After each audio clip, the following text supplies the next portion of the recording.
चोरी के शक में एक युवक के साथ ऐसी बर्बरता हुई जिसने इंसानियत को शर्मसार कर दिया। आरोप है कि मालिक ने उसके दोनों हाथ तक खौलते पानी में डाल दिए। परिवार ने इलाज के लिए अपनी पूरी जमा पूंजी खर्च कर दी, लेकिन राहत नहीं मिली। आखिरकार रांची के सदर अस्पताल में बिना पैसे इलाज शुरू हुआ और अब युवक को एक नई उम्मीद मिली। देखिए रिपोर्ट।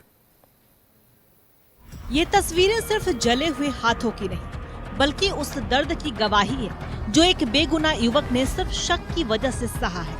नारकोपी थाना क्षेत्र का रहने वाला अमित एक निजी घर में काम करता था। अमित का आरोप है कि 1 महीने तक काम करवाने के बाद उसे मेहनताना भी नहीं दिया गया और फिर चोरी का आरोप लगाकर उसके दोनों हाथ खौलते पानी में डाल दिए गए। अमित की चीखें शायद किसी ने नहीं सुनी, लेकिन उसकी मां आज भी उस दिन को याद कर सिहर उठती है। काम करने के लिए ले गया था मेरे गांव का आदमी, फिर काम करके हम चुपचाप से आए घर। फिर 1 महीने के बाद बोल रहे पैसा चोरी किया 20,000 बोल के बोला। फिर हमको एक दिन नदी तरफ जा रहे थे, नदी से घर आए। उसके बाद रास्ते में उसकी मम्मी भेटाई, फिर घर लेके गई। फिर गर्म पानी करके रखी था, हमको पता भी नहीं था। फिर पैसा चोरी किया बोल के गर्म पानी को दोनों हाथ में डाल दी। परिवार का कहना है कि इंसाफ की उम्मीद लेकर थाना पहुंचे, लेकिन 1 महीने बीत गए, अब तक कोई ठोस कार्रवाई नहीं हुई। बेटे की जान बचाने के लिए निजी अस्पतालों के चक्कर लगाए। इलाज में करीब 5 लाख रुपए खर्च हो गए। खेत बेचने की नौबत आ गई, लेकिन बेटे का हाथ ठीक नहीं हुआ। काम करवाने के लिए ले गया घर, फिर काम करवाया, पैसा भी नहीं दिया। फिर 15 महीना के रोज के बाद में बोल रहा है कि पैसा चोरी किया बोल के पानी खौला के गर्म पानी में हाथ पकड़ कर डाल दिया। हाथ पकड़ा और डाला तो हम चल गए थाना, बच्चा को लेके थाना गए तो बोल रहा है कि जाइए ठीक करके आइएगा। ठीक करके आइए, फिर एडमिट करके गए तो बोल रहा है कि बड़ा बाबू नहीं है।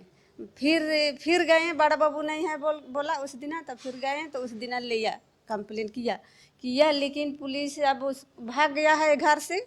चारों लोग अब खोज नहीं रहा है उसको। जब हर रास्ता बंद होता दिखा तब परिवार रांची के सदर अस्पताल पहुंचा। यहाँ प्लास्टिक सर्जरी विभाग ने बिना किसी आर्थिक बोझ के इलाज शुरू किया।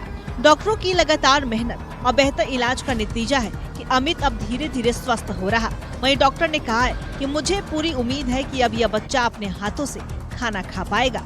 हमने उनको भी भर्ती किया है।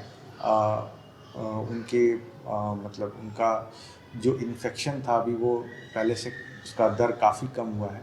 अब उसका घाव इस तरह ठीक हुआ है कि अब हम लोग उसको चमड़ी लगा के या फ्लैप कवर करके मतलब इसको ठीक कर सकते हैं। एक तरफ शक के नाम पर इंसानियत को शर्मसार करने वाली क्रूरता, तो दूसरी तरफ सरकारी अस्पताल के डॉक्टरों की संवेदनशीलता, जिसने एक परिवार को फिर से जीने की उम्मीद दी। अब सवाल सिर्फ इतना है, क्या अमित को उसके साथ हुई हैवानियत का इंसाफ मिलेगा और क्या दोषियों पर ऐसी कार्रवाई होगी जिससे कोई और बेगुनाह इस तरह की यातना का शिकार न बने। सहयोगी कौशल के साथ न्यूज़ 11 भारत के लिए रांची से रानी गुप्ता की रिपोर्ट।